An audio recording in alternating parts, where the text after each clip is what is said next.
significant reduction in COVID-19 cases here in Gauteng over the past fortnight. That information coming from the Gauteng Provincial Command Council. Earlier today, the committee giving an update on the province's COVID-19 response. At that briefing, eNCA's Govan Whittles. So firstly, Govan, the Premier responding after reportedly being implicated in PPE corruption, and he came out fighting. He did indeed, Jeremy, and also stating emphatically that he wouldn't be pushed out by opposition parties, and if there's allegations of corruption, he'll need to see the evidence first before he would resign, but saying that if the ANC had to ask him to step aside, he would do so. But the Premier being emphatic here and denying allegations that he told the former CFO of the Department of Health which companies to award PPE contracts to. That, of course, stems from an affidavit submitted by the former CFO in the special tribunal to the SIU, and the SIU received the affidavit which said that the former CFO said that a member of the Premier's office had told her which companies to award those PPE contracts to. And then in the judgment of the special tribunal, the judge had said that the Premier himself had told the former CFO which companies to award the contracts to, and the Premier, David Makhura, saying that he's now launched an official application for clarity from the judge as for what he believes was a mistake of interpretation of that affidavit, and from his perspective he says there is no direct implication of himself in the PPE corruption in the province. So he's going to the special tribunal, but nevertheless he wants the SIU to investigate if anyone in his office did indeed tell the former CFO who to award those PPE contracts to. Govan, I want to reference the vaccine now. It's going to be rolled out next week in Gauteng. At least that's according to the plan. Do we have any detail on the logistics and how many people will benefit?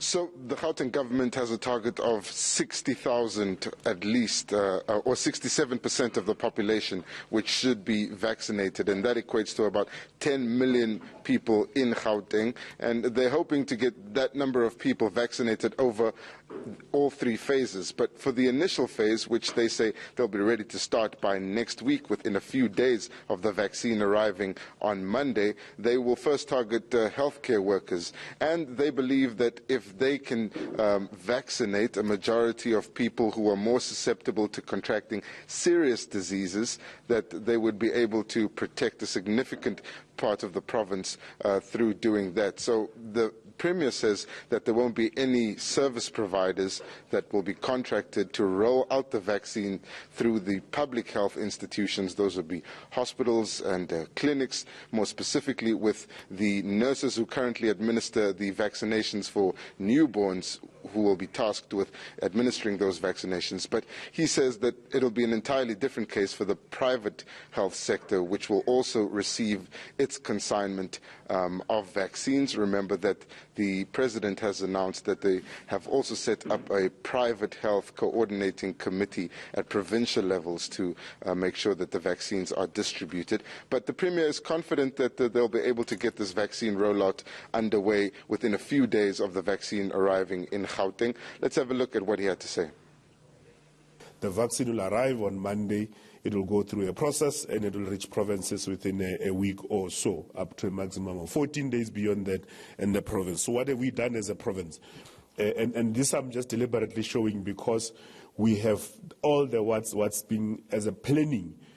All the activities for planning purposes have been done in terms of identifying the sites. We've got over 700 sites that are currently registered with National Department of Health as vaccination sites for phase 1 and for phase 2 and 3, which I'll deal with in the next slide. We already have 2,000 identified sites, and we're going to use as many sites as possible when we do the other phases, as we want to vaccinate as closest to a community, as closest to the population as possible. So the issues about identification of sites and listing them and ensuring that those sites meet the minimum standards, and I'll talk to the minimum standards when we get to the next slide. have been done, and all we are waiting for. If vaccine were to arrive on Tuesday afternoon and we got 20, we'll be able to administer 20. If we got 300, we'll be able to administer 300. That's the level of readiness we are as a province as far as that matters is related. All right, Govan, so we wait to see whether those plans will be executed properly. What about the state of hospitals? Some beds have freed up now, Jeremy. The hospitals are not as full as they used to be, although there are still, I think, 5,338 people that are currently admitted to hospital for the coronavirus.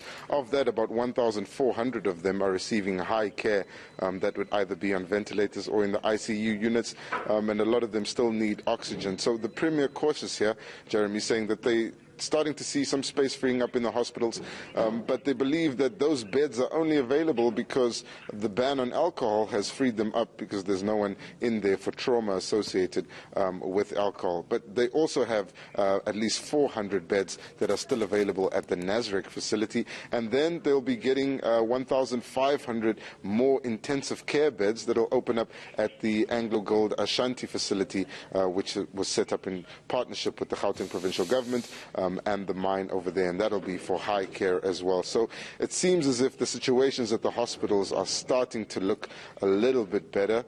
There is, of course, excess deaths that are happening at the moment, and that is people who are dying because there is either not enough beds available for them to receive treatment, or they're dying of other conditions because beds have to be prioritized for people with the coronavirus. So that is still a concern, but let's have a look at what the Premier had to say about the state of hospitals and, crucially, the beds that are available.